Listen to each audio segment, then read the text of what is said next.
Bonjour, bonjour, je vous attends. Mettez votre commentaire.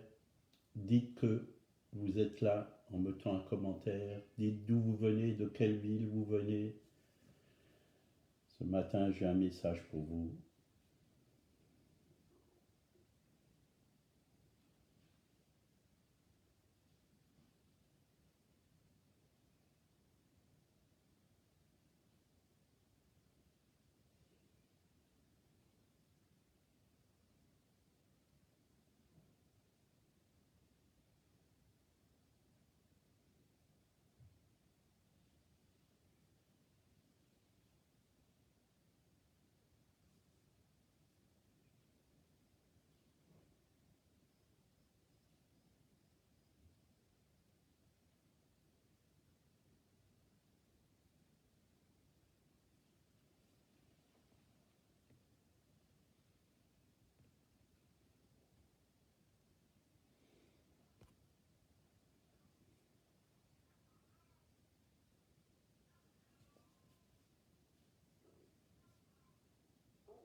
Bonjour Claudio, sois béni en ce jour.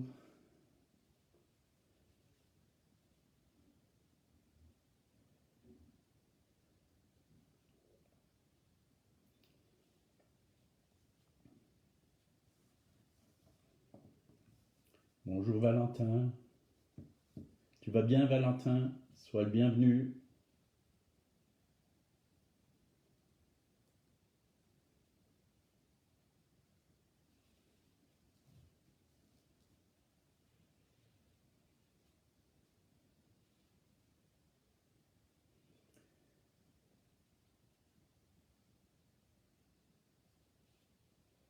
Voilà, l'émission va commencer.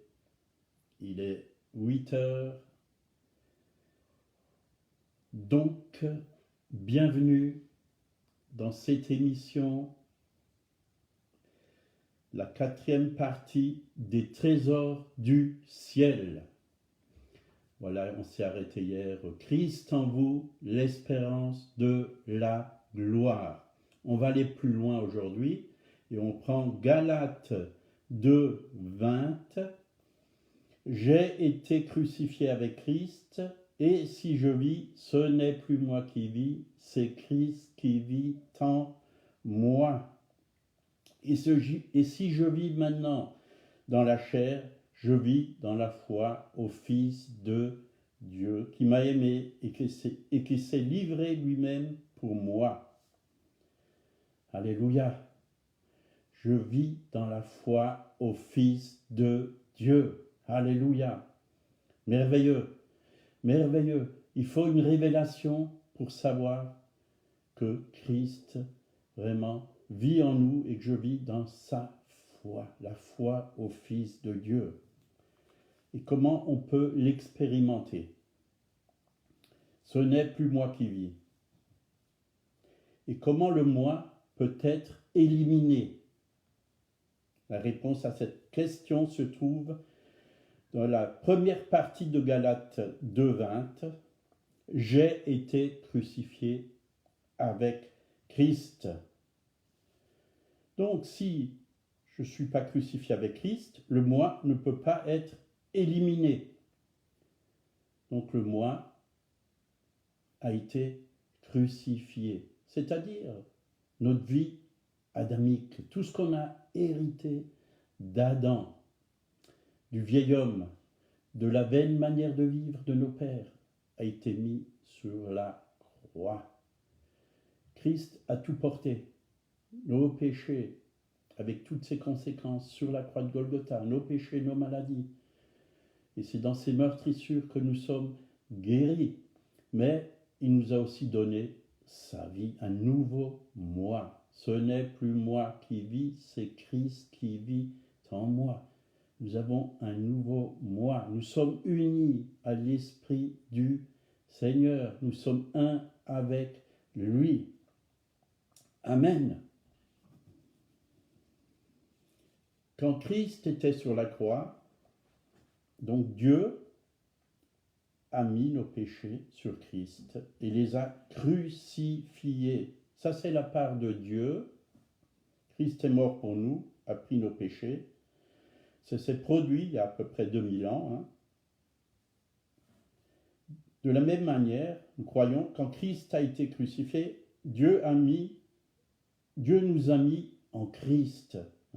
Souvent dans la Bible, vous allez réaliser qu'il y a, et surtout dans les épîtres, en Christ, en Christ, en Christ, vous êtes forts, en Christ, vous êtes sauvés, en Christ, vous êtes unis, en Christ, nous sommes une nouvelle création en Christ. Il y a plus de 100 fois en Christ, 120 ou peut-être plus. Nous sommes en Christ. Nous sommes morts avec lui, nous sommes ressuscités avec lui, nous sommes assis avec lui dans les lieux célestes, nous sommes sur le trône avec lui. Nous sommes positionnés en Christ. En Christ. Donc, c'est ça qui est le plus important, savoir qu'on est en lui, en Christ, et qu'il est en nous. Il vit en nous. Ce n'est plus moi qui vis, c'est Christ qui vit en moi. Je suis en lui, il est en moi. Et c'est ça notre force. Nous sommes unis. On revient, sachant, Romains 6, sachant que notre vieil homme a été crucifié avec lui, afin que le corps du péché fût détruit, et que nous soyons plus esclaves du péché. Plus esclaves du péché. Donc cela est très important. Dieu nous a délivrés du péché. Pour Dieu, le problème du péché a été réglé une fois pour toutes à la croix de Golgotha. Mais maintenant, c'est à nous de régler le problème du péché, d'avoir une révélation de ce que Dieu a fait à la croix pour chacun d'entre nous, et de ne plus vivre selon le péché. Et c'est vrai, si quelqu'un a péché, il a un avocat auprès du Père, Jésus-Christ le juste. Nous pouvons confesser nos péchés, il est fidèle et juste pour nous pardonner et pour nous purifier de toute iniquité. Mais le but, c'est pas de pécher, de confesser nos péchés et de recommencer et ainsi de suite. Le but, c'est d'avoir la victoire sur le péché, parce que Christ l'a remporté pour nous. Et ça, c'est une école, c'est quelque chose qu'on apprend jour après jour, en demandant au Seigneur vraiment sa force, en restant en lui, en marchant selon sa parole, en marchant dans la victoire. Donc Galates 2, on revient, 20, quelque chose de très important. Si je vis maintenant dans la chair, je vis dans la foi au Fils de Dieu. Christ vit en nous. À partir de maintenant, nous vivons dans la foi au Fils de Dieu, c'est-à-dire, nous devons croire tout ce que Jésus a fait pour nous et qui nous sommes en lui. Et ça, c'est dans la parole et surtout dans les épîtres que nous allons le découvrir. Il a fait de grandes choses pour nous. Et je crois qu'il vit en moi, en vous. Donc, il y a 2 mois dans le croyant. D'abord, il y a le moi naturel. C'est ce que Paul veut dire quand il écrit « Mon moi naturel a été crucifié ». Puis il y a un autre moi, c'est l'homme réel, et c'est ce moi qui vit maintenant. Je suis en lui, c'est ça le nouveau moi. Je suis en Christ. Christ est en moi. Il est ma victoire. Il est ma foi. Il est mon triomphe. Donc, on revient. J'ai été crucifié avec Christ. C'est par la foi, un fait accompli en lui. Galates 5, 24. Car ceux qui sont à Jésus-Christ il est écrit, ont crucifié la chair avec ses passions et ses désirs.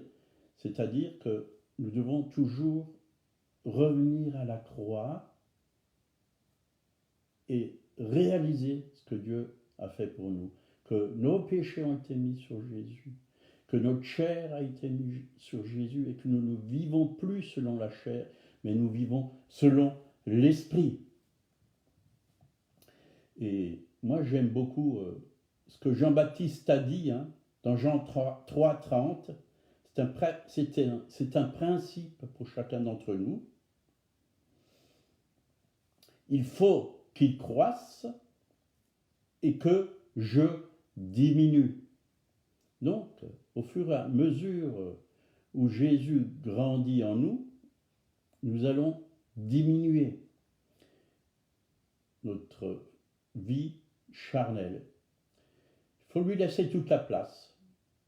Il faut qu'il ait la première place, mais il faut qu'il ait toute la place dans nos vies. Et chaque jour, nous pouvons venir à lui et lui dire, Seigneur, viens, remplis-moi de toi. Que tout ce qui n'est pas de toi, vraiment, je puisse te l'apporter, te le donner, Seigneur. Toutes ces faiblesses, toutes ces fautes, toutes ces mauvaises pensées, toutes ces craintes, ces peurs, ces doutes, cette incrédulité. Je te donne tout, Seigneur, on le chante. Oui, prends tout, Seigneur. Oui, prends tout, Seigneur. Et quand la difficulté vient, bien souvent, nous avons encore ces choses en nous parce que, voilà, on ne lui a pas donné. Mais une fois qu'on lui donne, il ne faut plus les reprendre. Il faut les laisser à la croix parce qu'il a porté nos faiblesses. Il a porté nos péchés. Il a porté nos maladies. Il faut tout lui donner. Donc, le nouveau moi, c'est le nouvel homme. C'est la nouvelle création en Christ. 2 Corinthiens 5, 17. Celui qui est en Christ est une nouvelle créature ou création. Les choses anciennes sont passées. Donc, nous devons apprendre à ne plus vivre selon le passé. Parce que la Bible est claire, les choses anciennes sont passées. Ta vieille vie devant Dieu, elle a été mise sur la croix. Elle n'existe plus. La vieille vie, Dieu l'a exécutée à la croix. Tu es un fils de Dieu, une nouvelle création. Donc, c'est quelqu'un qui n'a jamais existé avant. Un enfant, quand il vient au monde, est-ce qu'il a existé avant? Non, c'est quelque chose de tout nouveau.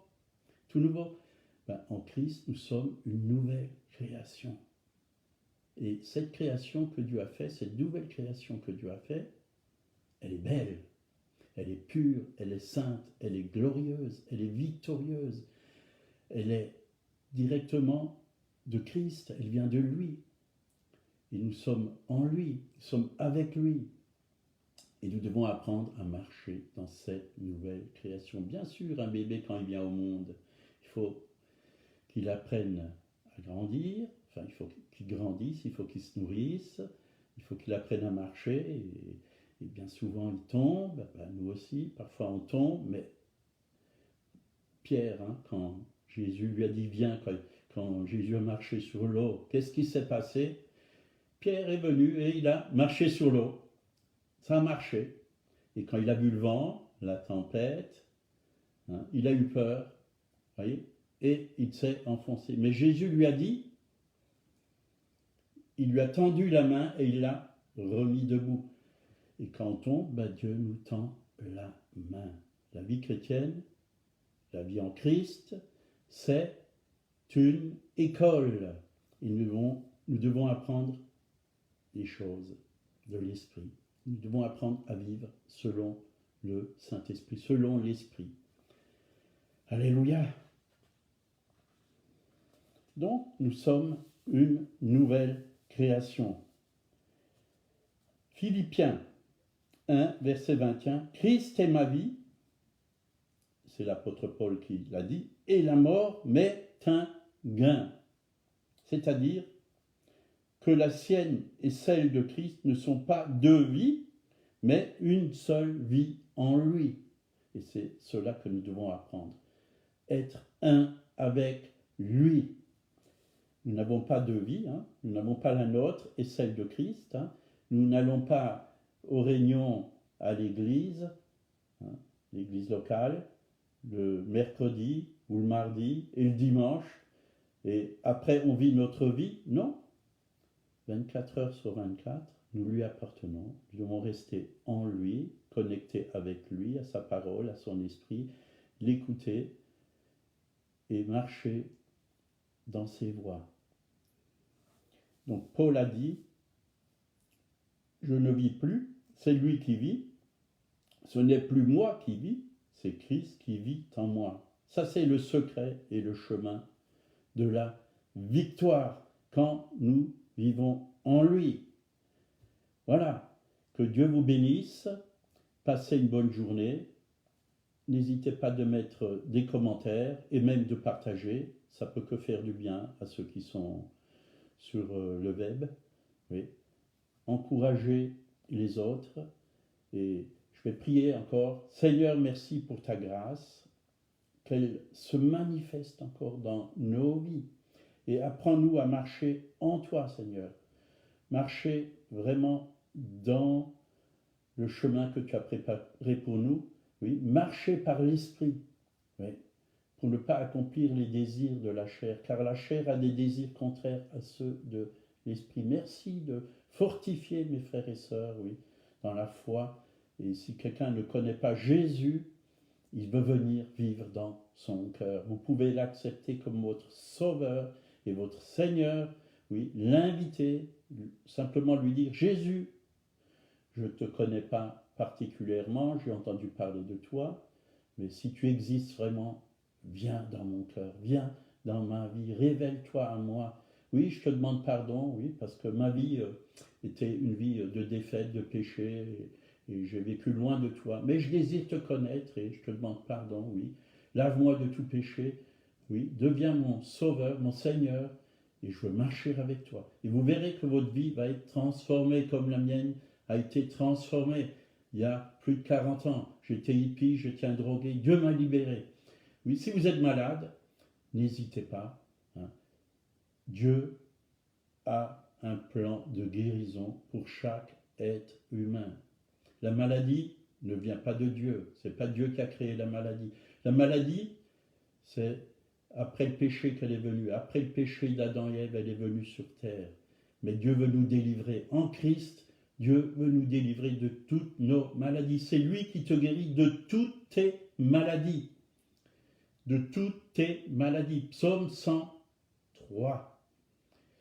Seigneur, s'il y a des malades qui sont en train de regarder cette émission, touche-les par ton esprit. Esprit de guérison, tu viens sur eux maintenant et tu enlèves la maladie des corps, tu enlèves les douleurs, tu enlèves les souffrances, oui, tu enlèves toutes sortes de maladies, qu'importe le nom de la maladie, le nom qui est au-dessus de tous les noms, c'est le nom de Jésus qui est victorieux sur la maladie, et je brise la puissance du péché et de la maladie sur toutes les personnes, Seigneur, qui sont en train de regarder, et je te demande la guérison de leur cœur, de leur corps. Au nom de Jésus, soyez guéris maintenant par la puissance du Saint-Esprit de Dieu. Amen. Soyez bénis, passez une bonne journée. À bientôt, demain à 8h. N'hésitez pas de vous connecter vers 8h moins 5. Je serai là pour vous encourager tout à nouveau. Que Dieu vous bénisse. Donc, partagez la vidéo.